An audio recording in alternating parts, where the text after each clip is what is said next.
Bon, eh bien, bonjour à tous. Donc moi, c'est Nicolas Deloff. Donc je travaille chez CloudBees. Je me présente comme hacker sur mon profil LinkedIn parce que c'est plus court à écrire. Et puis aussi parce que, bon, théoriquement, je suis senior software engineer. C'est le genre de terme à rallonge qu'ils aiment bien aux États-Unis. Mais comme j'ai tendance à plus hacker qu'à faire des belles applis prêtes à la production, je pense que ça devrait se négocier. Donc aujourd'hui, je vais vous parler de Docker, parce que c'est un petit peu quand même un container D aujourd'hui. Je vais vous parler aussi beaucoup de Jenkins, parce que c'est quand même un peu ce que fait ma boîte. Et je vais vous montrer en fait comment articuler les deux ensemble. Enfin, en tout cas, l'état de l'art. Et pour commencer, pour resituer, en fait, je pense que tout le monde ici a entendu parler de Continuous Delivery. C'est devenu un terme vraiment courant. Et pour résumer, une des raisons pour lesquelles ça fait un buzz, c'est parce qu'il y a des gens bien. Alors on reconnaît les gens bien parce qu'ils ont 2 voyelles consécutives dans leur nom, comme monsieur Mark Andreessen, qui disent des petites phrases comme ça, « Software is eating the world », un truc qui a l'air de rien vouloir dire, et que tout le monde répète à tour de bras.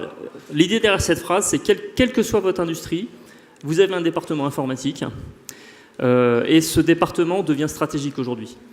Alors il y avait un exemple qui était rigolo, c'est l'exemple de Volkswagen. Vous doutez bien que l'informatique dans le groupe Volkswagen, mais il y en a même dans les voitures, il y en a même dans le carburateur, et c'est devenu vraiment un élément stratégique au sens où c'est comme ça qu'ils arrivent à vous faire croire que vous ne polluez pas. Alors, ce que ça veut dire pour nous en tant que développeurs, Ops et tous les gens qui sont des professionnels de l'IT, c'est qu'on doit subir le Daft Punk effect, c'est-à-dire que nous, on doit toujours faire mieux, on doit faire plus rapide, on doit réduire notre time to market, on doit faire quelque chose de fiable, quelque chose qui monte en charge, quelque chose qui est capable de faire des upgrades sans interruption de service. Donc, on a quand même un sacré challenge à adresser. Alors, on pourrait s'imaginer que c'est un moyen d'être mieux payé. Je ne sais pas pour vous, mais pour l'instant, ça... Bon. Dans le monde de l'industrie, en fait, ce problématique, on l'a déjà eu, et c'est ce qui fait qu'on a effectivement ce genre de chaîne de montage entièrement automatisée. L'idée, c'est évidemment que tout ce qu'on va pouvoir automatiser va gagner en fiabilité, ou en tout cas en reproductibilité, et va nous permettre d'itérer pour améliorer notre processus. Alors, dans le monde du logiciel, on a inventé ce magnifique mot de Continuous Delivery. Alors, il y en a peut-être parmi vous qui ont entendu parler de Continuous Deployment. Il y a quelques grosses boîtes qui en font, l'idée étant que chaque commit part en production parce que la chaîne, elle est tellement automatisée, tellement parfaitement testée qu'effectivement, on a une confiance absolue, ou on s'en fout, au choix. Moi, il y a 15 ans, en fait, j'avais un site web perso sur Multimania. Il y a des vieux ici qui ont connu Multimania ? Wouhou, il y a plein de vieux.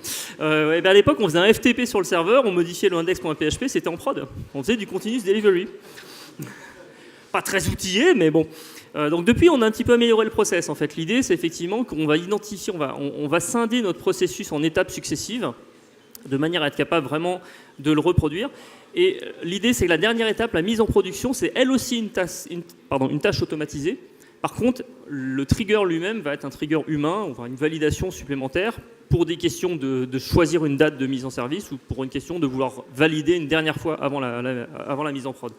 Ce qui est très important dans tout ça, c'est la boucle de rétroaction. C'est-à-dire qu'il faut qu'on soit capable, dès que quelque chose d'incorrect a été identifié, de fournir l'information pertinente le plus rapidement possible au développeur ou en tout cas à la personne responsable de l'étape pour qu'il y ait une réaction vraiment rapide par rapport à ça.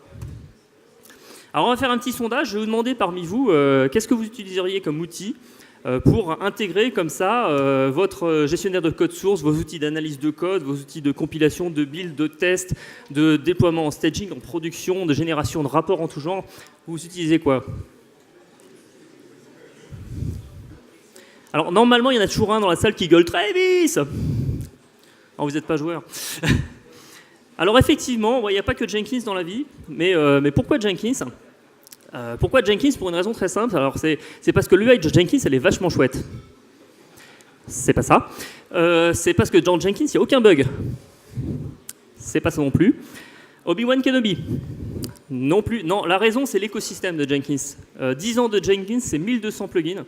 Ça veut dire que quel que soit votre outil, il va s'intégrer dans le Jenkins.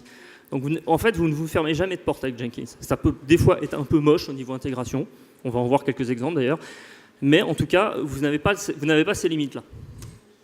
Alors pour mettre un peu ça en lumière, je vais vous proposer d'essayer d'implémenter, alors je ne ferai pas tourner les démos parce que sinon on en a pour 2 heures, mais d'implémenter un pipeline de continuous delivery. Ce qu'on va faire, c'est qu'on va se mettre dans la peau du développeur qui fait son checkout et qui pousse un projet qu'on build avec Maven.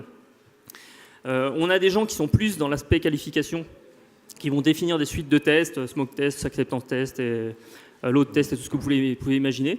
Et on a des gens qui sont plus un profil production, qui vont gérer les plateformes de staging de production et les mécanismes de déploiement là-dessus. Puis bien sûr, on a des utilisateurs qui gueulent quand ça ne marche pas. Alors l'approche traditionnelle, on va dire, entre guillemets, l'approche bricoleur qui était faite sur Jenkins pendant des années, elle repose sur cette capacité de Jenkins à vous permettre d'aller fourrer des plugins partout. Et c'est vrai que moi, pendant des années, en fait, à chaque fois, c'est un peu le côté App Store. Hein. Ouais, on aimerait bien que ça fasse ça. Ouais, mais il y a un plugin pour ça. Donc hop, on met un plugin, on met un plugin, on met un plugin, et puis après, ça a tendance à un peu exploser en vol. Donc on va voir ce que ça donne. Alors du coup, je change de micro. Donc voilà, là, j'ai reproduit le pipeline, donc avec 4 jobs Jenkins, que j'ai habilement numéroté 1, 2, 3, 4, puisque ça, c'est déjà un premier effet pervers. C'est que là, mon pipeline, il est super basique quand même. Mais sur des pipelines qui commencent à être un petit peu laborieux, on tombe sur des problématiques d'ordonnancement pour que ça reste visible. Donc on utilise des conventions de nommage pourries comme ça. Donc mon premier job de build, il récupère le code source, c'est génial. Et puis il fait un Maven install. C'est Jenkins 2, pour ceux qui n'ont jamais vu l'UI de Jenkins 2. Comme vous voyez, tout a changé, il y a des onglets maintenant. Donc voilà, on fait un Maven install et puis on récupère le war qui a été produit. Et on enchaîne avec le job 2. Pas de grosse surprise. Le job 2 lui-même, il va utiliser un plugin qu'on appelle Copy Artifact, qui consiste à dire, en fait, je suis en train de tester le binaire qui a été construit juste avant. Donc il faut que j'aille le choper. Donc c'est pour ça qu'il y a la référence vers le upstream. Je veux récupérer ce qui a été buildé par le job qui vient de me lancer. Et puis le build lui-même, on déploie un truc sur Jetty et on lance un Maven test. On archive les résultats de test, on enchaîne le job numéro 3 qui lui-même va pousser ça sur un environnement de staging, et ainsi de suite. Ça n'a pas un intérêt démesuré. Voilà. De la même manière, on récupère à nouveau l'artefact, on envoie sur staging. Bon. Et la partie, le fameux bouton vert mais en prod, il est implémenté ici avec un autre plugin qui s'appelle le Promote Build plugin, qui permet de rajouter ici une action pour dire, en gros, si je clique sur ce bouton-là, ça va exécuter quelque chose en plus, qui est de lancer le job, mais en production. Et c'est là que je vais dire qu'il n'y a que le big boss qui a droit de cliquer sur ce bouton-là. Donc ça, c'est en gros comme ça qu'on a fait pendant des années, en venant greffer comme ça des plugins qui sont capables de lancer 2 jobs en parallèle et d'attendre qu'ils se terminent tous les 2. Quand on veut accélérer les tests, par exemple, on va faire les tests de A à M et de N à Z sur 2 machines différentes, pour couper la poire en 2, mais forcément on attend que les 2 se terminent, on agrège les résultats de test, donc il y a un autre plugin qui agrège les résultats de test pour les publier. Bon, assez vite on tombe évidemment dans des petites problématiques d'intégration, ça serait trop simple, et donc je re-switch, et donc ça c'était la démo, et donc on finit avec une architecture qu'on appelle communément l'usine à gaz, qui a une particularité, c'est qu'on a eu tellement de mal à la faire fonctionner correctement, que quand on démarre un nouveau projet, on se dit j'aimerais bien répliquer exactement ça sur mon nouveau projet. Sauf que mon nouveau projet, c'est pas Big Boss qui valide, c'est Superchief. Et puis le repository, il n'est pas au même endroit. Et puis en fait, on n'utilise pas Maven, on utilise Node. Donc voilà, 2-3 petits paramètres comme ça. Et donc on va rentrer dans des plugins de templating, donc typiquement le Job DSL plugin ou le CloudBees template plugin, qui permettent de dire on a un exemple qui nous plaît bien, on aimerait bien le reproduire en bricolant des trucs, et donc c'est vrai qu'on avait 50 plugins installés, maintenant on en a 52, donc on a bien résolu nos problèmes. Hein. Alors, entre-temps, les choses se sont quand même un petit peu professionnalisées dans le monde de Jenkins, et donc en 2011, j'avais travaillé sur un plugin qui s'appelle le Build Flow. Parce que moi, en tant que bon développeur Java, j'ai bien appris avec ma formation Java EE pour les nuls, que quand on a un problème, on applique un design pattern. Donc, quand on m'a dit, le truc est trop compliqué, oui, mais separation of concerns, hein, oh là là, tu te rends compte, ton équipe de développement, dans son job de dev, si j'arrive à le rechoper, dans mon job de dev ici, quand même, je suis développeur, je suis en train de faire un Maven install, et là, on me parle de mise en production.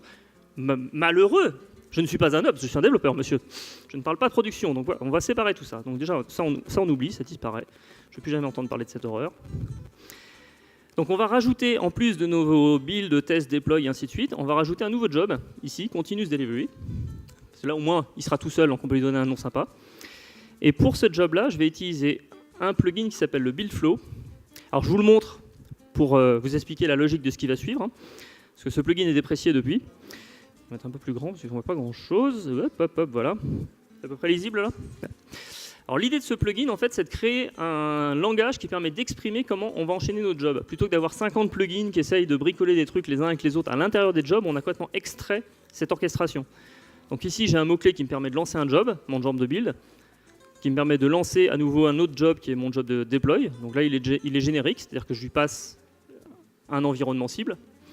Je suis capable de lancer mes 2 jobs de test en parallèle et d'attendre que les 2 se terminent pour resynchroniser. Donc là, je vais enchaîner en faisant le déploiement en staging. Donc là, on a vraiment été capable, effectivement, de scinder tout ça. Et alors ça se traduit à l'exécution par un joli log comme ça, où on voit que, effectivement, j'ai lancé build number 2, j'ai lancé deploy number 1, j'ai lancé smoke test number 1, et ainsi de suite. Donc on se dit, youpi, ça y est, ça marche. J'ai fait du continuous delivery. Et en fait, pas tout à fait, parce que le gros problème de ça, c'est la dispersion de l'information. Bon, il y a déjà une certaine dispersion de la configuration, mais surtout au niveau de l'information, parce que, en fait, quand ça merde, parce que le but de ces mécanismes-là, j'ai insisté au début, c'est la boucle de rétroaction. Quand quelque chose ne va pas, il faut que l'information pertinente me saute aux yeux, se jette à ma gorge, m'envoie un tweet privé, j'en sais rien, mais il faut que je sois au courant, quoi. Et là, le problème qu'on a, c'est sur ce log, on voit qu'effectivement, mettons que ça soit planté en plein milieu des acceptance tests. Donc on va aller voir l'acceptance test, on va aller voir le log de l'acceptance test, on va se rendre compte que le test 128 a planté. On dit, ouais, mais c'est bizarre, le composant machin, normalement, il a été testé avant, donc on va revenir là. On s'est dit, bon, alors comment est-ce qu'il a été buildé le projet? On va aller voir le build, on va aller voir le log du build, on va aller voir le statut du test bidule qui est censé tester le composant pour se rendre compte qu'en fait, le test unitaire avait plus ou moins pas trop géré ce cas-là et que du coup, il a raté l'échec. Enfin bref, on se retrouve à naviguer dans l'UI de Jenkins. Alors bon, je vous l'ai dit, l'UI de Jenkins, elle est super sexy. Malgré tout, c'est pas le meilleur moyen, effectivement, pour s'assurer qu'un développeur va très rapidement réagir à un échec de build. Moi, ce que je voudrais, c'est qu'il puisse, lorsqu'il est notifié, vraiment avoir l'information pertinente pour retrouver l'origine du problème. Alors, on enchaîne, si j'y arrive. Donc, on arrive en 2015, en gros, avec une nouvelle technologie introduite par CloudBees qui s'appelle le pipeline. Alors, l'idée du pipeline, c'est de reprendre cette approche DSL, mais cette fois, au lieu de se contenter de modéliser l'orchestration des jobs, on va essayer de modéliser l'intégralité du process. Alors pour ça, en fait, tout à l'heure, je vous ai montré dans mon job, si j'y retourne, dans mon job de build, donc cliquons gaiement, si j'arrive à accéder. Dans mon job de build, ici, j'ai des cases à cocher partout parce que j'ai installé beaucoup trop de plugins. Ça, c'est déjà un premier élément. Mais en fait, les seules informations réellement utiles à mon build, c'est mon URL GitHub, ma cible Maven, et le fait que je veux récupérer le war qui est à cet endroit-là pour la suite. Le reste, c'est une soupe de div là, et puis des cases à cocher qui ne me servent à rien. L'idée du pipeline, c'est de dire en fait tout ce qu'on a fait jusqu'ici, on peut le mettre dans un seul job. Continuous Delivery, qui est d'un nouveau type, de type pipeline. Et un pipeline, ça se traduit par ça. On va avoir à nouveau, si j'y arrive, à nouveau un DSL, ici, dans lequel on va décrire le processus. Alors, vous attardez pas trop sur la syntaxe parce qu'elle pique un peu les yeux au début. L'idée ici, donc on a la notion de stage, on va le voir, c'est ce qui permet de faire de la visualisation derrière, de définir les grandes étapes de mon build. Et ici, sur un nœud Jenkins, je vais faire un git checkout, je vais lancer Maven pour faire un clean package, et dans le répertoire target, je vais récupérer machin.war. Donc avec ces 3 lignes, j'ai exprimé la même chose que ce que j'avais dans mon job de 2 pages tout à l'heure. Et là, ce qui va être intéressant, c'est que je ne me réduis pas à l'exécution sur un seul nœud. Je peux très bien dire maintenant, mon nœud ici, dans lequel je vais reprendre le war et puis le déployer sur mon appli web, ça pourrait très bien se faire sur un nœud de type Windows, parce que je veux faire des tests sous Windows. Je vais pouvoir faire des choses en parallèle. Même chose, ça reste quelques lignes. Alors, par rapport à d'autres solutions alternatives, typiquement qui utilisent la syntaxe YAML, ici on a une syntaxe Groovy, donc effectivement il y a encore un petit peu de de caractères qui viennent se balader avec des accolades, des virgules, des choses comme ça, qu'on ne retrouve pas dans certains autres outils. Mais l'intérêt ou potentiellement le piège de la syntaxe Groovy, c'est qu'on peut aussi écrire du Groovy. Je pourrais très bien mettre ici un if truc égale true, et puis dire en fait ce bloc-là ne va s'exécuter que si j'ai rajouté le paramètre je sais pas quoi dans mon job. Je peux vraiment commencer à faire de la programmation. Je dis bien je peux, mais c'est pas forcément une bonne idée. Si c'est juste dire qu'une étape est optionnelle, très bien. Si c'est pour commencer à écrire un plugin Jenkins dans mon Groovy, c'est une très mauvaise idée. On vous aura prévenu. Alors, au niveau visualisation, l'intérêt de ce truc, c'est que ça donne ça. Les stages, on les retrouve ici, les différentes colonnes. On a, alors pour la première fois dans Jenkins, il y a un truc qui est vert par défaut. Je ne sais pas si vous voyez la rupture technologique quand même. Non. Et en fait, l'intérêt, c'est que du coup, pour chacune de ces étapes, on a le log dédié. Donc ici, par exemple, je peux aller voir si mon process Git s'est bien déroulé. Donc effectivement, je vois qu'il a chopé le commit trucmuche.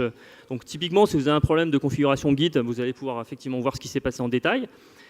Et de la même manière, si j'arrive à sortir de ça, j'ai aussi le log brut avec l'intégralité de mon process. Donc j'ai en gris ici chaque étape de mon pipeline et les commandes qui ont été exécutées. Ce qui veut dire en gros que si j'ai besoin d'analyser a posteriori un échec de build, j'ai toutes les informations dans ce log. Et si j'aime bien le mode click, effectivement, je peux aller finement chercher une info particulière. Donc voilà, ça c'est le pipeline qui est sorti en 2.0 au mois de mai, je crois. Alors, vous avez peut-être trouvé de la doc où on parle de workflow. Donc, le plugin initialement s'appelait workflow pour ne pas faire de la concurrence au plugin build pipeline. Et il s'est avéré qu'entre-temps, les gens ont dit en fait, le build pipeline, il devrait ne servir qu'à faire du workflow. Et puis, pour des raisons aussi marketing, on a été amené à renommer tout ce qui était workflow en pipeline, puisque c'est le mot que les gens avaient à l'esprit, tout simplement. Donc, effectivement, au niveau des docs, ça commence à se clarifier, mais vous pouvez trouver un petit peu des deux. Typiquement, au niveau des repositories GitHub, on voit des workflows trucmuche qui se promènent. Alors maintenant, l'étape suivante, ça va être d'appliquer un pattern qui est devenu courant, qui est tout ce qui est infrastructure as code. Est-ce qu'il y en a parmi vous qui pratiquent déjà tout ce qui est justement déploiement avec du Chef, du Puppet, du Ansible, des CF Engine et tous ces trucs-là, Vagrant et compagnie. En fait, on va étendre cette logique-là à ce qu'on va appeler du Continuous Delivery as Code. C'est-à-dire que vous l'avez vu, là, pour l'instant, j'ai scripté mon process sous forme de ce fameux script Groovy. Je l'ai mis dans mon Jenkins, dans l'UI de Jenkins. Sauf que là, il y a 2 minutes, là, je viens de rajouter un if trucmuche. Bon, mettons que ça a tout planté. Moi, je suis parti en week-end, vous pensez bien. Ça arrive toujours comme ça. Donc, le suivant qui va débarquer, avant qu'il comprenne ce qui s'est passé et qu'il retrouve la cause exacte du problème, risque d'en chier un peu des bulles. Je me permets de dire des mots comme ça parce qu'à la DockerCon, il y avait un code of conduct, on n'avait pas le droit de dire des gros mots, alors là au moins, on est en France. Bon. Et donc effectivement, on a une alternative à ça, ce qu'on appelle le Jenkins file. Et le Jenkins file, hop. Ici, j'ai un autre job. Alors, c'est plus un job, celui-là, c'est un job pipeline. Sauf que ici, au lieu de dire j'écris mon script, je lui ai dit je prends le script depuis le SCM de mon projet. Donc du coup, forcément, je lui dis où est mon projet. Donc il est dans Git sur mon GitHub. Et puis c'est tout. Le script, voilà, c'est un Jenkins file, c'est la valeur par défaut. Donc dans Jenkins, bon, je vous parlais de la soupe de cases à cocher. Bon, il y a encore celle-là parce que effectivement, j'ai un peu trop de plugins installés. Mais globalement, pour la première fois, on arrive à la résolution de l'écran près, on arrive presque à avoir tout sur le même écran. Si, en mettant comme ça. Là, ouais, ça rentre. Et ça, clairement, c'est une révolution dans Jenkins, réussir à tout foutre sur le même écran.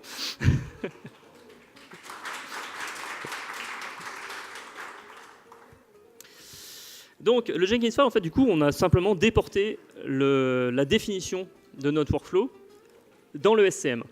Donc, on peut savoir qui a changé quoi, pourquoi, faire des choses comme ça. Et en particulier, on n'est pas obligé d'avoir la même chose dans chaque branche. Alors, est-ce qu'il y en a parmi vous qui utilisent Git Workflow, des choses comme ça, effectivement, qui travaillent en topic branch, enfin, qui ont des branches de partout, des branches de maintenance à n'en plus finir, et qui, du coup, s'amusent gaiement à configurer leur CI pour que toutes les branches soient buildées correctement. Alors, l'idée du multibranche, qui n'est pas là, qui est ici. Donc là, c'est un nouveau type de job. C'est plus un pipeline, c'est un pipeline multibranche. Parce qu'on est super créatif sur les noms, en fait. Et le pipeline multibranche, c'est le même que tout à l'heure, sauf que cette fois, en fait, on lui dit, bon, voilà, il y a un repo, là, sur mon GitHub. Et puis ben voilà, c'est tout.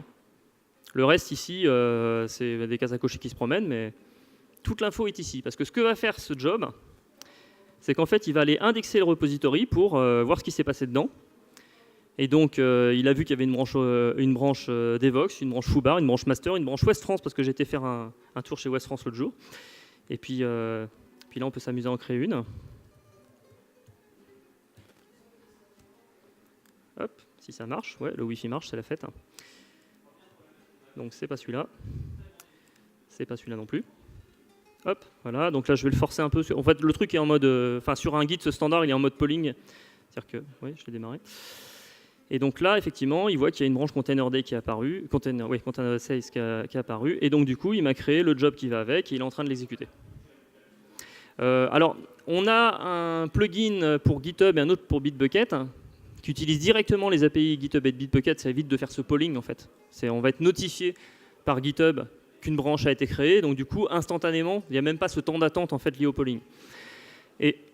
Et l'autre avantage, c'est qu'on va avoir le niveau organisation. C'est-à-dire que je vais pouvoir dire, en fait, ma boîte, elle a accès à GitHub, voilà mes clés. Donc automatiquement, il va voir quelles sont toutes les organisations auxquelles vous avez accès, il crée un premier niveau, quels sont tous les repositories auxquels vous avez accès, il va créer un autre niveau, et quelles sont toutes les branches à l'intérieur dans lesquelles il y a un Jenkins file, il va créer un troisième niveau. Ce qui veut dire que vous n'avez plus jamais besoin de venir dans l'UI de Jenkins. Et là, je vous sens plein de joie.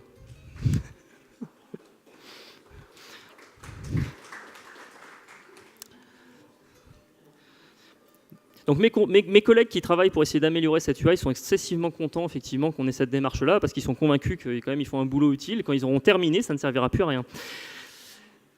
Alors, quoi d'autre alors le fait est effectivement qu'on n'est pas à la Jenkins Conf aujourd'hui, on est au Paris Container Day, donc on va parler un peu de baleine bleue. Elle est jolie celle-là. Alors pourquoi aller foutre du Docker là-dedans ? Le premier cas d'usage de Docker sur l'intégration continue du Continuous Delivery, ça va être la gestion de votre environnement de build. Dans le pipeline que je vous ai montré, à un moment, je faisais un MVN clean install, sans trop me poser la question de savoir d'où il débarquait mon Maven, quelle version c'est, quel JDK, comment est-ce qu'il est configuré pour accéder à mon repos d'entreprise, enfin ce genre de choses-là. J'ai légèrement passé ça sous silence. Et en fait, une solution très simple par rapport à ça, c'est de dire, en fait, j'aimerais bien que dans la configuration de mon job, je puisse dire, moi, en fait, quand je fais du Maven, j'utilise ce Maven, cette version-là. Aujourd'hui, vous le faites parce que votre administrateur Jenkins a été configuré vos différents nœuds avec les bonnes versions de Maven, ou bien parce que vous avez enregistré dans la conf globale de Jenkins les installations automatiques qui vont bien. Ce qui veut dire que si jamais ça change pour une raison quelconque, vous êtes mort. Là, l'idée, c'est de se dire, à l'intérieur de mon build, tout ce que je vais faire au sein de mon build va se faire dans une image Docker. Et c'est là que je vais dire, moi, j'ai besoin de Maven 3.3.3 du JDK 8. Et je peux même être plus fin que ça. Je peux lui dire, moi, je fais vraiment de l'infra as code. C'est-à-dire que l'environnement qui va servir à builder mon projet, il est défini dans mon projet. Dans mon projet, j'ai un Dockerfile, que je vais peut-être appeler un Dockerfile.build. C'est là que je vais lui dire, j'installe ce JDK-là, j'installe ce Maven-là, j'installe je ne sais quel autre outil dont j'ai besoin pendant mon build. Et ça, je sais que je pourrais le reproduire n'importe quand. Donc voilà, j'ai vraiment un environnement de référence qui est géré via une image Docker. L'exemple qu'on a chez CloudBees, on a une plateforme cloud aussi de build et on a régulièrement des tickets support parce qu'il y a des gens qui font des trucs un peu plus élaborés et qui ont besoin de FFmpeg en version 3.12.beta14. Et on leur dit, les machines, elles sont mutualisées, donc il y a cette version-là, et puis c'est tout, quoi.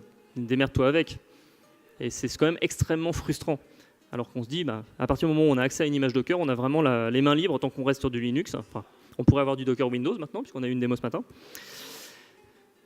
Donc ça va nous permettre de reproduire notre environnement. Ça, s'il y en a parmi vous qui ont eu la chance d'avoir une vieille application en mode maintenance qui est déterrée au bout de 3 ans parce qu'il y a un petit patch OpenSSL à gérer, ça n'arrive jamais ça. Tout d'un coup, on se dit, en fait, le projet, ça fait quand même 3 ans qu'il est arrêté. Donc, le CI, entre-temps, le serveur, il a été repris. On en a fait un wiki d'entreprise. Donc c'est un petit peu contraignant. C'est-à-dire que les machines de build, on les a pu, on les a revendues sur eBay. Alors que là, votre image Docker, au pire, vous avez encore le Dockerfile. Avec un peu de bol, vous avez même encore l'image Docker quelque part. Donc, vous pouvez très bien reconstruire votre environnement. Autre avantage, vous allez pouvoir distribuer complètement vos builds sur votre infrastructure.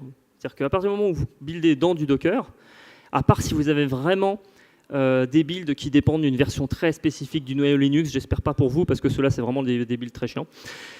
Mais en tout cas, vos machines vont pouvoir être complètement mutualisées. C'est exactement la logique de Mesos, hein, typiquement. C'est de se dire, au lieu de voir n nœuds, bah, vous avez un espèce de gros tas de nœuds qui globalement ressemble à une grosse machine. Hop, reste là, toi. Donc l'idée, elle est là, c'est de se dire, mutualisons les ressources. Alors ce qui est rigolo, c'est que quand on parle de Docker, on parle forcément de sécurité. Et en particulier, il y a des gens qui construisent des plateformes as a service dans leur petit coin, tout ça, en se disant on va mettre du Docker. Alors je vous laisse voir cette vidéo 2-3 fois avant de comprendre le truc, parce que moi j'ai mis un moment. Et en fait, effectivement, on arrive à faire ce genre de choses avec Docker, mais ça nécessite quand même un investissement. On vous a parlé de SE Linux ce matin, c'est pas l'unique solution, mais ça nécessite un investissement assez significatif. Donc si c'est ce que vous cherchez à faire au niveau de vos infrastructures, d'avoir en gros un gros Jenkins mutualisé où tout le monde va pouvoir builder gaiement en partageant les ressources, je vous encourage à regarder les solutions CloudBees. En particulier, on a un CloudBees Jenkins Platform Private SaaS Edition. Avec un nom comme ça, moi je dis ça déchire. Et ouais, donc ça utilise du Mesos en dessous et c'est forcément vachement cool. Voilà, bref, fin de la page de pub. Alors maintenant, on avait quand même le Jenkins file qui était cool. Et puis on avait Docker, et puis qu'est-ce qui se passe si on croise les flux? Alors pour ceux qui sont vieux, vous savez qu'il ne faut pas croiser les flux, c'est dangereux. Alors si on croise les flux, hop, si on croise les flux, ça donne ça. On retourne dans un pipeline. Donc on a globalement la même chose que tout à l'heure, avec des stages, avec des nodes, des choses comme ça. Sauf qu'ici, j'ai rajouté le plugin Docker Pipeline qui me permet d'utiliser le petit mot-clé magique Docker, ici. Donc c'est là que je vais pouvoir dire, je référence une image Docker, qui est la Maven 3.3 JDK8. Je vais pouvoir faire des choses avec, et typiquement, je vais pouvoir exécuter quelque chose à l'intérieur du conteneur correspondant. Bon là, c'est une image, il crée le conteneur à la volée, vous aurez deviné. Et donc en fait, ce qu'il y a à l'intérieur de ce bloc-là, s'exécute dans le conteneur. Donc c'est là que oui, effectivement, le MVN qui est là, bah, c'est bien Maven 3.3.3 qui tourne sur un JDK8. De la même manière, je vais pouvoir lancer des builds. Bon, j'aurais pu faire juste un shell qui fait un Docker build, machin. Je vais pouvoir exécuter une image qui démarre mon serveur Tomcat. Je vais pouvoir de la même manière faire un Maven Insight pour lancer des tests. Donc là, j'utilise à nouveau l'image Maven, mais je pourrais utiliser une image Selenium, par exemple. Ou une image Cucumber, si je fais des tests fonctionnels, ou peu importe quoi. Et ici, on a, là j'ai désactivé parce que sinon ça ramait sur le réseau, mais le fait de pouvoir s'intégrer avec les problématiques de credential pour accéder à mon repository interne dans lequel je vais faire mon push. Donc on a vraiment cette flexibilité-là. Si on utilise en fait cette approche-là, via un Jenkins file et non pas en le codant méchamment dans Jenkins, et que tout est défini par des Docker files, en fait, le build est totalement exportable à un autre environnement. Et là, ça commence à devenir intéressant. Et voilà. Alors, donc ça c'était la démo. Alors maintenant on va parler du futur. Et alors ce qui est bien avec le futur, c'est que le futur il est passé depuis le 21 octobre. Donc on est déjà dedans. Donc on a tous des overboards. Et je vous sens déçu parce que moi non plus je n'ai pas reçu le mien à Noël. Non, en fait, le futur on est dedans parce que en fait, le futur il existe déjà. En fait c'est un plugin que j'ai développé avec mon collègue Johan à Rennes. On a gagné la 3e place au Docker Hack Day au mois de septembre avec ça. Et on a réussi à pousser tranquillement ce plugin. On a fait une première release pendant Devoxx France. L'idée ici, c'est d'arrêter de dire, en fait, j'ai une image Maven et puis je vais m'en servir, c'est mon conteneur pour tout mon build. C'est extrêmement réducteur. Il y a aussi, j'en ai pas parlé dans cette présentation, il y a aussi un plugin Jenkins qui s'appelle le Docker plugin, qui utilise Docker pour faire des slaves Jenkins. Des slaves au sens où je fais un SSH dedans et j'ai un JDK pour lancer Jenkins. Enfin, lancer le slave Jenkins, l'agent, pardon, Jenkins, on dit plus slave. Pas bien. Et donc du coup, ça veut dire, imaginez-vous quand même que toutes vos images que vous voulez utiliser en CI, il faut que vous prévoyez de mettre un démon SSH dedans qui tourne. C'est pas super naturel quand même. Nous, en fait, ce qu'on s'est rendu compte, c'est ce que fait effectivement Docker Compose, c'est qu'un conteneur Docker, il est rarement tout seul. C'est aussi ce que font les pods dans Kubernetes. On a gardé le mot parce qu'il n'y a pas tellement d'autres mots pour ça. Et ce qu'on fait en fait, c'est on se dit, Jenkins effectivement, bon, il a sa tuyauterie interne qui fait qu'il a besoin de se connecter sur la machine avec un agent Java. On va mettre ça dans un conteneur. Vous, en tant que développeur PHP par exemple, vous avez votre conteneur dans lequel vous avez mis votre PHP unit et tout votre bordel de build. Mais évidemment, vous n'avez pas mis de Java. Qu'est-ce que ça viendrait foutre là? Bon, bah, on va mettre les deux conteneurs côte à côte, on va les coller, s'arranger pour qu'ils puissent communiquer correctement, qu'ils partagent le file system. Et puis vous faites des tests web, donc vous avez besoin d'un Selenium. Puis vous avez besoin d'une base de données, donc on va vous mettre un autre conteneur MySQL. Donc on va en mettre 4 conteneurs. Plutôt que d'essayer d'écrire un Dockerfile de 10 mètres de long, dans lequel on vient installer tous ces outils les uns à la suite des autres jusqu'à arriver à une espèce de monstre. Et donc ce plugin il s'appelle Docker Slaves. Alors au niveau de la configuration, ça ressemble énormément à celui qu'on a vu tout à l'heure. Là, pareil, je peux choisir une image Docker ou aller 3 JDK 8 pour rester sur le même exemple. Par contre, je vais pouvoir lui dire, à côté de ça, j'ai besoin aussi d'un Selenium. Ce Selenium, je récupère un standalone Firefox. Et puis je pourrais dire, j'ai aussi besoin d'une database, et cette image, je prends l'image MySQL. Donc de la même manière, voilà, je vais pouvoir composer la structure de mon environnement de build. Alors on est en train de regarder si on pourrait utiliser la syntaxe Docker Compose à ce niveau-là, parce que ce serait quand même sympa. Mais enfin, vous avez vraiment l'idée qui est là. Donc ce plugin, il est encore un peu récent, et on sait qu'il y a 2-3 petits trucs qui manquent, mais enfin il a déjà 800 installations, donc il faut croire qu'il ne marche pas si mal. Si vous avez l'occasion de le tester, n'hésitez pas à me faire un retour @tendelof sur Twitter. On aimerait bien avoir des retours concrets, effectivement, des cas d'utilisation qui en sont faits pour réussir à le faire évoluer dans le bon sens. Hop, on a encore un peu de temps.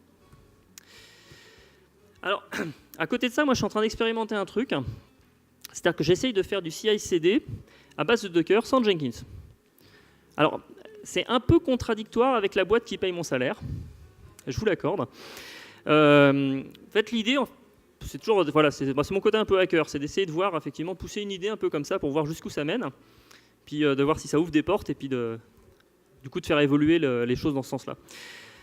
Typiquement, quand on vous dit on va lancer un conteneur Maven et on va lancer mvn install dedans, on dit en fait ça, si je faisais un Dockerfile où je disais from Maven et puis commande mvn install, c'est la même chose.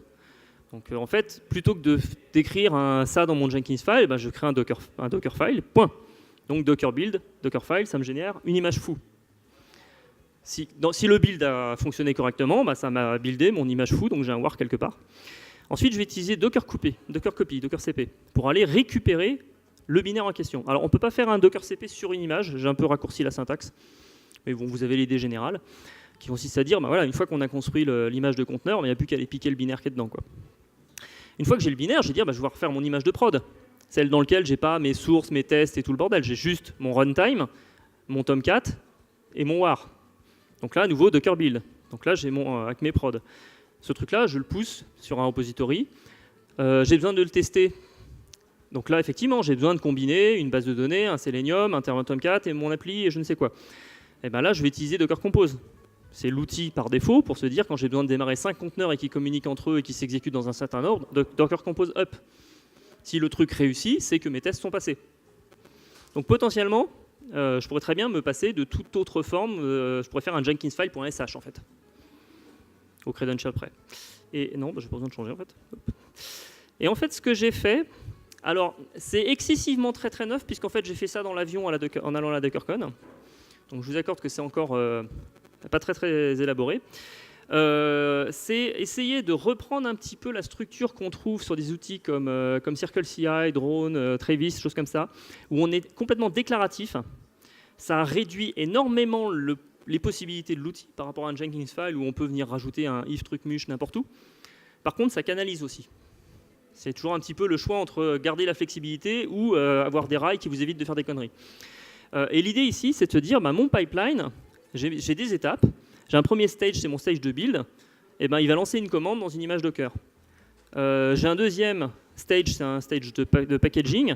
Lui, il va builder une image à partir d'un Dockerfile. J'ai un troisième stage, c'est mon déploiement, qui lui va faire un push vers mon repository. L'idée de ce truc-là, c'est que j'ai un exécutable, celui qu'on voit à gauche, qui va permettre de le lancer sur votre poste de développement pour voir si votre pipeline s'exécute correctement. Ce qui est un petit peu une limitation qu'on a avec le Jenkins file, qui est qu'on peut le faire tourner que dans un Jenkins. Autrement dit, vous avez plus ou moins besoin d'un Jenkins de test un petit peu pour le mettre au point. En tout cas, la première version, elle peut être un peu laborieuse à mettre en place. Bon, après, une fois que c'est en place, ça tourne gentiment. Et l'idée, c'est que ce format pivot, entre guillemets, me permet aussi de le traduire en pipeline et donc de gagner les capacités de Jenkins à faire de la visualisation, à faire du reporting et toutes ces choses-là dans l'UI de Jenkins. Donc d'avoir vraiment le meilleur des deux mondes. Alors je vous ai dit, c'est super neuf. Alors avec Johan, en fait, on a créé donc un compte GitHub qui s'appelle Dokins, parce que c'est Docker et Jenkins meet together. Et donc dessus, on a mis notre plugin Docker Slave et 2-3 trucs qu'on est en train d'expérimenter, et entre autres ce Docker Pipeline. Donc il y aura effectivement la partie exécutable et le plugin Jenkins qui va avec. Alors, pourquoi est-ce qu'on met le paquet sur le pipeline ? D'abord parce qu'on pense que c'est quand même une super façon d'aller au-delà de l'intégration continue. Je vous l'ai montré là avec un cas qui est assez simple, mais vous imaginez le potentiel d'orchestration de ce truc. Et aussi parce que ça fait quand même un moment qu'on essaye de rebooter l'UI de Jenkins, et c'est vraiment pas simple. On l'avait vu à Jenkins 2, voilà, on a réussi à améliorer 2-3 trucs, est-ce que ça soit un peu plus moderne, un peu plus utilisable avec cette notion d'onglet. Bon, ça redéfinit pas fondamentalement l'UI de Jenkins. Alors, à côté de ça, on a un autre projet qui s'appelle Blue Ocean, et qui, lui, est uniquement ciblé pipeline. C'est-à-dire qu'en gros, il part du principe qu'il y a une nouvelle façon de faire. La configuration, de façon, c'est dans le SCM directement, on écrit un Jenkins file. Donc, on n'a que de la représentation à faire. Et du coup, ça permet de faire ce genre de choses. Alors là, j'ai une version super simple parce que j'ai repris mon exemple, mais si vous allez sur jenkins.io, il y a des exemples plus concrets de ce truc-là, où on va avoir le même pipeline que je vous ai montré, qui nativement va se représenter comme ça, avec les petites billes qui sont chaînées. Donc quand il y a des choses en parallèle, vous vous doutez bien que ça fait des jolies routes arrondies avec les trucs qui apparaissent en parallèle. On a le statut général, on a le log qui apparaît pour l'intégralité de ce qui a été exécuté. Donc si vous voulez jouer un petit peu avec, on a publié une image Docker, donc vous faites un Docker run Jenkins CI / Blue Ocean, ça vous démarre un Jenkins avec les plugins qui vont bien pour Blue Ocean. Bon, c'est encore assez neuf, hein, c'est clair, il n'y a pas du tout de release pour l'instant parce que c'est vraiment en cours de développement, mais ça commence à vraiment prendre forme et ça devrait permettre de faire quelque chose d'intéressant. Alors qu'est-ce qu'il va y avoir? Parce que là je vous dis what's next, bon là ce dont je vous parle c'est déjà pas mal next, hein, parce que pour l'instant c'est très neuf. J'ose même pas dire que ça sent la peinture parce qu'on est encore en train de la passer au rouleau là. Mais ce qui va arriver derrière, c'est une problématique qu'ont toutes les plateformes à base de conteneurs, c'est où est-ce que je fourre mes données. Et dans le cas d'un build, c'est en gros où est-ce que je fourre le workspace dans lequel je suis en train de travailler. Si, comme certains, vous avez un repository Git qui fait 4 teraoctets et que vous avez 400 mégaoctets de dépendance pour un build, ça ne va pas vous faire rire beaucoup qu'on vous explique que chaque build se fait dans un conteneur tout frais, tout neuf, parce que c'est génial, hein, ça peut aller partout sur le cluster. Ah, ça, le CPU, il est bien réparti. Hein. Par contre, le CPU, il passe son temps à faire du download Maven à chaque build. Bon, voilà. Alors, au bout d'un moment, on commence à réfléchir, on se dit, bon, quand même, Docker, il y a la notion de volume, c'est-à-dire qu'il y a des choses, on peut dire, ouais, ça, c'est un truc en dehors, et ça va survivre, et j'aimerais bien le réutiliser la fois d'après. La problématique, c'est que dans le cas d'un build, le volume, on fait énormément d'access file system. Donc ce volume, il faut qu'il soit local. Mais en même temps, on veut pouvoir répartir le build. Donc il faut que ce volume il soit distribué. Et là, c'est compliqué. C'est compliqué. Donc il y a des choses encore à creuser sur ce sujet-là. Sans doute des options utilisateurs. Ça va dépendre énormément de votre infra, en fait. Si vous avez une capacité à répliquer les disques facilement parce que votre réseau le permet, ça va être tout bénef pour vous. Par contre, si vous êtes avec des montages EBS sur Amazon, vous n'allez pas du tout avoir envie de faire ça. Et l'avenir, en fait, c'est que le continuous deployment, je pense qu'assez rapidement, ça va apparaître comme ça un dashboard. Hein. C'est qu'en fait, on aura des conteneurs Docker. Alors, ça compte pas dans le jeu où il faut compter les conteneurs. Hein. C'est pas des vrais ceux-là. Les conteneurs Docker, ils vont venir s'empiler comme ça sur vos pipelines. Chacun avec un rôle différent, se chaîner les uns les autres de manière complètement smooth. Et quand on en sera arrivé là, l'énorme avantage, c'est que j'aurai plus besoin de faire ce talk, puisque ça sera devenu tout à fait naturel pour tout le monde. J'espère qu'on en sera là rapidement. Et il me reste une petite minute pour des questions, si vous en avez.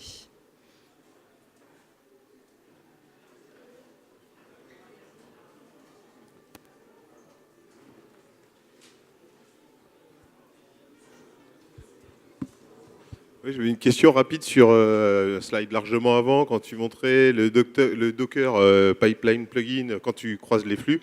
En fait, dans le Jenkins file, on définit le docker.image et ensuite ça tourne sur un nœud. Donc, je crois savoir que en fait, les nœuds, là, c'est des agents. Et comment ça marche si tu as plusieurs agents en fait, en dessous de ton master? et que tu builds ton image avec ton Docker Pipeline plugin, ça run sur un nœud, et ensuite tu exécutes le résultat sur un autre nœud. Il va recommencer, enfin, j'arrive pas à voir, je sais pas si tu comprends la question. Ouais, je comprends la question. Ouais, Okay. En fait, la problématique, c'est effectivement c'est la problématique des volumes en fait qu'on vient de voir.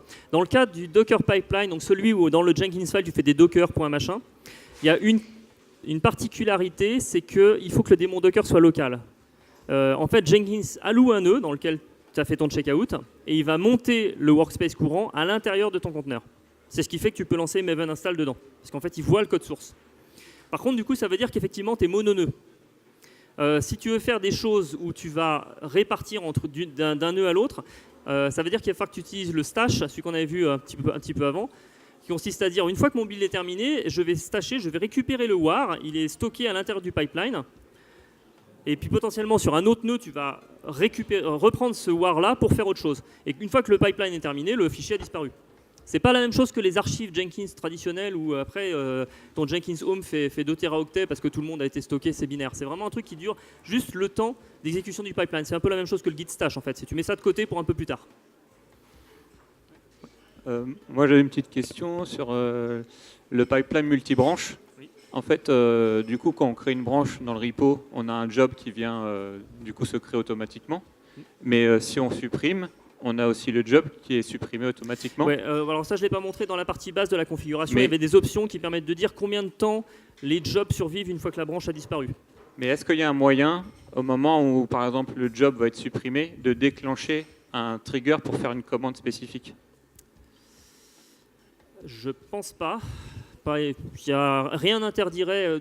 Jenkins marche avec des mécanismes de points d'extension, donc il n'y a vraiment rien qui interdirait de dire lorsque ça apparaît, on lève un événement qui permettrait de faire autre chose. Supprimer après des instances qu'on a créées dans le Ouais, cloud. oui, d'accord, au niveau infra derrière. Ouais. Ouais. Mais typiquement, si dans le cadre de ton build, tu lances des instances de démo, lorsque la branche disparaît, tu vas vouloir que cette instance soit dégagée. C'est ça. Ouais. Pour l'instant, ça n'existe pas, mais enfin, je dis la possibilité de venir étendre ces fonctionnalités en disant dans le pipeline, il faut qu'il y ait un événement et peut-être qu'un autre plugin va écouter cet événement pour faire des trucs en plus.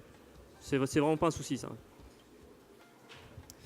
Bon, Merci Nicolas. Je vous remercie beaucoup. De toute façon, je reste dans le coin. Ça fait plaisir.